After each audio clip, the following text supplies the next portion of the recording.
On n'est pas des saucisses, la Ligue contre le cancer a donc lancé une campagne de prévention appelée à ne pas griller sa peau au soleil cet été. Griller au soleil, c'est 80 000 cancers de la peau et 2 000 décès par an.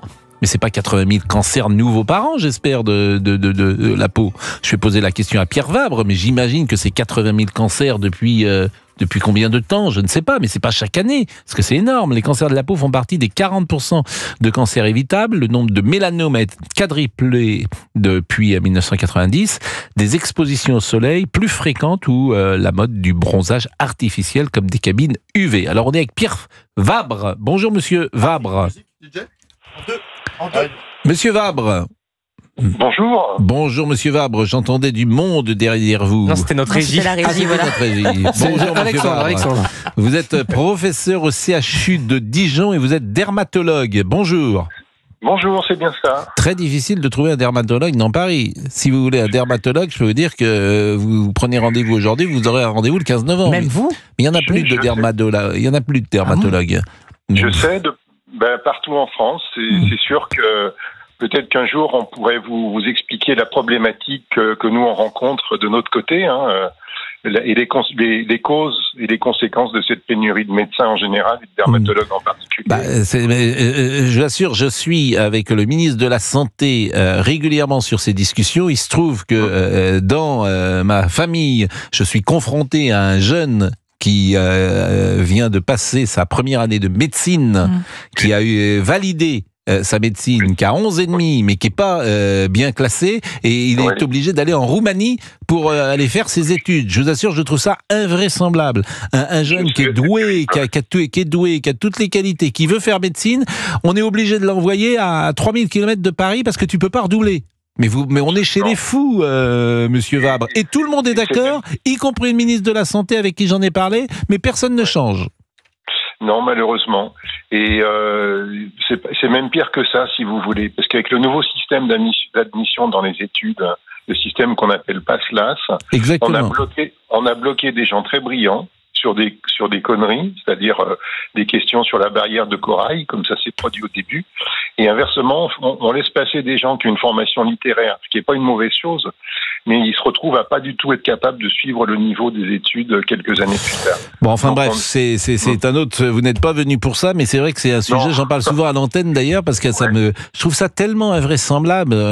En revanche, vous êtes venu pour nous parler des cancers de la peau. Quand je dis 80 000 cancers de la peau, c'est par chaque année 80 000 nouveaux cancers de la peau quand même.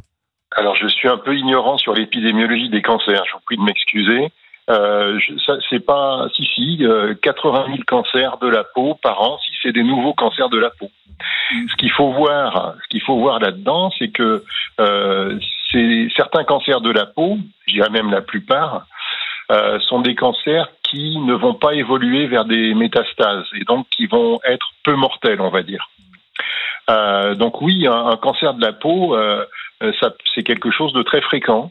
Les plus fréquents s'appellent les carcinomes basocellulaires, et ça, c'est vraiment quelque chose qui arrive avec l'âge, qui dans certains cas nécessite une chirurgie, dans d'autres cas nécessite d'autres modes de traitement. Mais ces cancers-là sont particuliers parce qu'ils ne provoquent pas de métastase. Et même s'ils peuvent s'étendre localement, être même assez agressifs et délabrants, c'est pas comme d'autres cancers comme les carcinomes épidermoïdes ou carcinomes spinocellulaires, ou bien les mélanomes, qui sont ceux-là qui vont provoquer des métastases et avec un risque de décès. Donc Pierre Vabre est avec nous, il est professeur au CHU de Dijon, vous êtes sur l'antenne d'Europe 1, il est dermatologue et il nous prévient évidemment des dangers du soleil. Bon, toutes les peaux évidemment ne sont pas sensibles de la même manière au soleil. Est-ce qu'il y a des peaux, vous vous dites, celui-là, il a tellement pris le soleil, il est tellement habitué, il l'avait à 8-9 ans déjà, et puis c'est vrai qu'il a une peau qui résiste, il a une peau de brun, elle est très brune, il est très bronzé l'été, il ne lui arrivera jamais rien. Alors, c'est un gradient, c'est-à-dire qu'effectivement, il y a des peaux à risque. Et le risque, c'est plutôt que les signes d'exposition au soleil que vous venez de citer, c'est les capacités de la peau à se protéger du soleil. On sait que les personnes qui ont une peau très claire, qui ont beaucoup de taches de rousseur et qui développent spontanément un nombre important de grains de beauté sont plus à risque de mélanome, par exemple. Avoir les cheveux roux, c'est un facteur de risque. Donc, mais d'un autre côté, ces gens-là n'aiment pas trop le soleil, donc ils y vont pas beaucoup. La difficulté, c'est ceux qui adorent le soleil et qui ont le sentiment précisément qu'il ne peut rien leur arriver. Je vous assure, les gens dont vous parlez, qui ont la peau plutôt blanche, ils aiment pas le soleil, donc à la limite, il leur arrivera pas grand-chose, puisqu'ils y vont peu. Parce que déjà, ça les met mal à l'aise, ça les brûle, ils aiment pas cette sensation. Mais en revanche, il y en a d'autres qui aiment beaucoup. Quelle est votre drogue favorite? Moi, je réponds souvent le soleil, par exemple. Et c'est vrai que... pour certaines personnes. Ouais, je suis d'accord. En tout cas, c'est un tel plaisir, disons-le, que là, il y a peut-être danger. Oui, si vous voulez, il y a un nom qui a été donné que j'aime pas trop, c'est le nom de tanorexie, c'est-à-dire une addiction au soleil. On sait que l'exposition au soleil provoque la libération d'endorphines, des substances qui peuvent créer l'addiction. Et donc oui, il y a une certaine addiction au soleil. Bon, c'est utile les crèmes ou pas, les crèmes de protection, c'est vraiment utile. Il faut prendre si vous avez un conseil à nous donner. C'est utile, mais ça vient qu'en deuxième ligne après les règles de bon sens, je dirais. C'est-à-dire, on s'expose pas en plein été au soleil entre 12h et 16h en France. Et puis, quand on se protège du soleil, c'est avant tout par des vêtements, et des vêtements qui soient protecteurs. C'est-à-dire des vêtements couvrants, à manches longues, des chapeaux. Faut pas oublier non plus les yeux, parce que le soleil est pas très bon non plus pour la rétine. Donc il faut aussi faire attention à ça. Et finalement, les crèmes solaires arrivent quand on a déjà fait tout ça. Je dirais que c'est un moyen en plus. Et les crèmes solaires, quand on les utilise, c'est le maximum, c'est-à-dire SPF 50.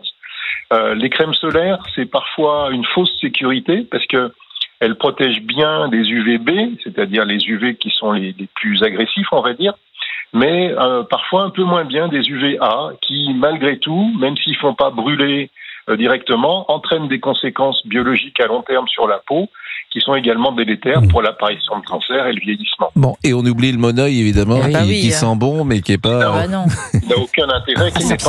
Mais non, ça brûle. Ça brûle, le monoeil. Le monoeil ne protège pas du tout. Quand j'étais ado, il y avait un produit qui s'appelait le Hawaiian Tropic, qui était merveilleux. Toutes les jeunes femmes mettaient cela sur leur peau. C'est comme du monoeil. Et puis à l'époque, les filles étaient toutes topless dans les années 80. Donc vous aviez des sirènes sur les plages qui sentaient merveilleusement bon, le monoeil. Et Hawaiian Tropic. Mais c'est un drame absolu pour la peau. Merci Monsieur Vabre. Merci beaucoup. Merci, c'était un plaisir. Avec plaisir également. Eh bien, bonne journée à vous du côté de Dijon. Vous allez appliquer les conseils cet été? Mais c'est vrai que... Parce que vous revenez très noir. Pas de soleil avant 16h.